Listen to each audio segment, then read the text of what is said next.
Monsoon ने दस्तक दे दी है और रिमझिम फुहारों के बीच रसोई घरों से गर्मा गर्म पकौड़ों और चाय की खुशबू उठने लगी है। भाई मौसम का तकाजा है, मज़ा लेना ही चाहिए। तो बारिश के दिनों के खान पान में हमें जो चीज़ सबसे पहले जान लेनी चाहिए वह यह है कि बारिश के दिनों में हमारी जठराग्नि जो होती है यानी वाइटल फायर डाइजेशन जो होता है वो मंद पड़ जाता है, जिससे हमारी पाचन की जो क्षमता है वो घट जाती है। इसलिए हमें अपने खान पान में ऐसी ही चीज़ों का समावेश करना चाहिए जिससे कि हमारी पाचन शक्ति और जठराग्नि जो है वो बढ़े। आयुर्वेद के महान ज्ञाता वाग्भट्ट जी कहते हैं कि अगर हम इन दिनों में यानी बारिश के दिनों में थोड़े से अदरक के साथ थोड़ा सा सेंधा नमक मिलाकर यदि हम उसका सेवन अपने खाने से 5 से 10 मिनट पहले कर लेते हैं तो इससे हमारा पाचक रस जो है और जठराग्नि जो है वो बढ़ जाती है। इस मौसम में अगर भोजन की बात करें तो आयुर्वेद ने इस मौसम में पुराने गेहूं की रोटी को सर्वश्रेष्ठ माना है। हाँ, जौ की यानी बार्ली के आटे की रोटी खाने से हमें बचना चाहिए क्योंकि यह वात को बढ़ाता है। इसके अलावा चावल भी बेहद सुपाच्य होता है, अतः स्टार्च निकला हुआ जो चावल होता है उसका भी उपयोग हम कर सकते हैं बारिश के दिनों में। अब दाल की बात करें तो मूंग की दाल, चाहे वो छिलके वाली हो चाहे धुली हुई हो, वह बारिश के दिनों में खाने के लिए सबसे अच्छी होती है। यानी रोटी हो गई, चावल हो गया और दाल हो गया। लेकिन इसके साथ यह भी ध्यान रखें कि गाय का घी जो होता है वह 2 चम्मच हमें इन दिनों में ज़रूर इस्तेमाल करना चाहिए क्योंकि यह स्वाद को तो बढ़ाता ही है, हमारी पाचन शक्ति को भी बढ़ाता है। अब यह आपके ऊपर है कि इसे आप रोटी में लगाएं, चावल में या दाल में डालकर इसका उपयोग करते हैं। अब बारिश के दिनों में उपयोग की जाने वाली सब्जियों की अगर बात करें तो सब्जियों में बैगन का उपयोग इन दिनों में आयुर्वेद के अनुसार सर्वश्रेष्ठ माना गया है क्योंकि यह त्रिदोष नाशक यानी वात, पित्त और कफ का बैलेंस करने वाला होता है। इसके अलावा लौकी, तरोई, परवल, भिंडी इनका भी उपयोग हम कर सकते हैं। अब हमें किन सब्जियों से बचना चाहिए तो उनमें सबसे ज़्यादा जो सब्जियां बचने वाली हैं वो हैं गोभी, करेला और हरी पत्ते वाली जैसे पत्ता गोभी जैसे सब तरह की भाजियां, उनके इस्तेमाल से हमें बचना चाहिए क्योंकि इन दिनों में इनमें कीड़े अधिक पाए जाते हैं।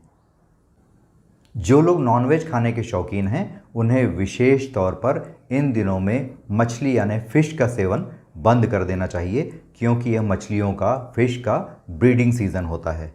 इसके अलावा चिकन का इस्तेमाल भी कम करेंगे तो बेहतर होगा। हाँ, अंडों का इस्तेमाल बारिश के दिनों में किया जा सकता है। इसी तरह बारिश के दिनों में हमें मसालों में लहसुन, अदरक और हल्दी का उपयोग ज़्यादा करना चाहिए क्योंकि इसमें एंटीबैक्टीरियल और एंटी फंगल प्रॉपर्टीज़ होती हैं। अब बात करते हैं भारतीय थाली की एक और महत्वपूर्ण चीज़ की। वह चीज़ है अचार। आ गया ना मुंह में पानी? आप सोच रहे होंगे कि बारिश के दिनों में अचार कहाँ खा सकते हैं, तो मैं आपको बताना चाहूँगा कि आयुर्वेद के अनुसार इस समय बारिश के दिनों में अचार के सेवन का सर्वश्रेष्ठ समय होता है। अगर आप इन दिनों में नींबू या आंवले के अचार को अपने भोजन में शामिल करते हैं तो यह आपकी पाचन की जो शक्ति है उसे बढ़ाता है। इसके अलावा और एक आश्चर्यजनक बात है जो आपको जाननी चाहिए, वह यह है कि दही और छाछ का इस्तेमाल भी इस मौसम में अच्छा माना गया है।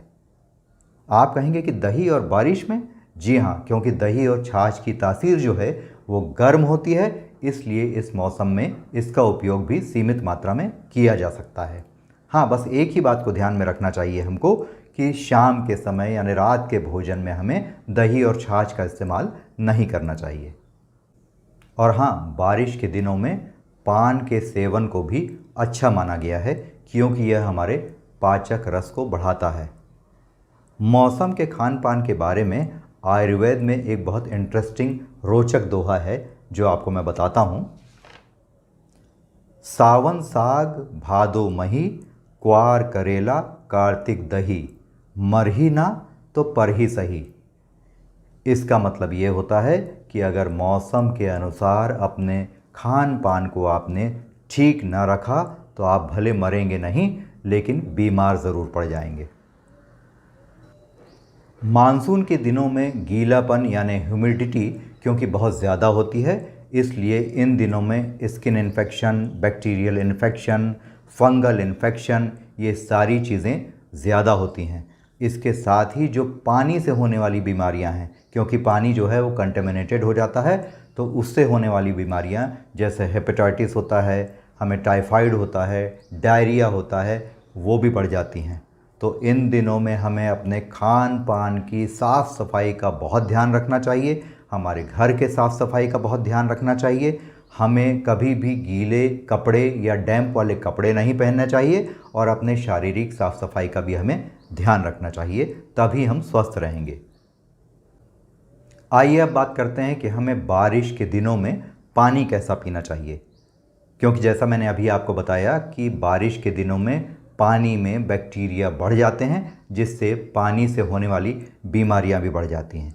तो सबसे बेहतर ये है कि हम पानी को सुबह सुबह उबाल लें या रात को उबाल लें, उसे ठंडा करें और इसे कॉपर वेसल यानी तांबे के बर्तन में रखें, और उसका पानी अगर हम दिन भर इस्तेमाल करते हैं बारिश के दिनों में तो वो बहुत अच्छा होता है, क्योंकि कॉपर में या तांबे में इन्फेक्शन को दूर करने की, उसे किल करने की ताकत होती है।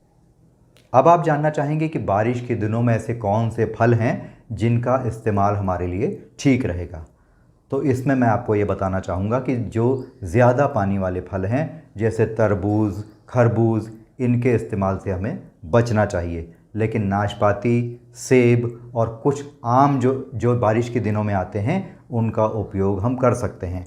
हाँ, फलों के सेवन में हमें एक ही बात ध्यान रखनी चाहिए, वह यह है कि एक्स्ट्रा राइप फ्रूट्स यानी जो ज़्यादा पके हुए फल हैं उसमें बैक्टीरिया की संख्या क्योंकि बढ़ जाती है जो हमारा पेट ख़राब कर सकते हैं, इसलिए इनके इस्तेमाल से हमें बचना चाहिए। अब आप कहेंगे कि व्हाट अबाउट स्नैकिंग, स्नैक्स के बारे में तो आपने कुछ बताया ही नहीं। तो बिल्कुल बता रहा हूँ आपको, उसमें सबसे अच्छा है नींबू नमक लगाकर भुट्टा, हमारा कॉर्न, उसे हमें खाना चाहिए। इसके अलावा गर्मा गर्म भुने चने भी हम खा सकते हैं। लेकिन इसके साथ साथ कभी कभी मौसम का आनंद लेने के लिए गर्मा गर्म पकौड़े, समोसे और कचौरियाँ भी खाई जा सकती हैं। बस इसमें एक ही हमें ध्यान रखना चाहिए, क्योंकि बाहर के फूड को इस समय हमें अवॉइड इसलिए करना है कि इनमें कंटेमिनेशन ज़्यादा होता है, इसलिए फूड पॉइजनिंग की शिकायत भी बारिश के मौसम में ज़्यादा आती है। Our home cooked food is the best food to eat, इसलिए कोशिश करें कि ऐसी सभी चीज़ें हम अगर घर में बनाकर उनका सेवन करें तो इसमें कोई हर्ज नहीं है, आप इसका भी आनंद ले सकते हैं।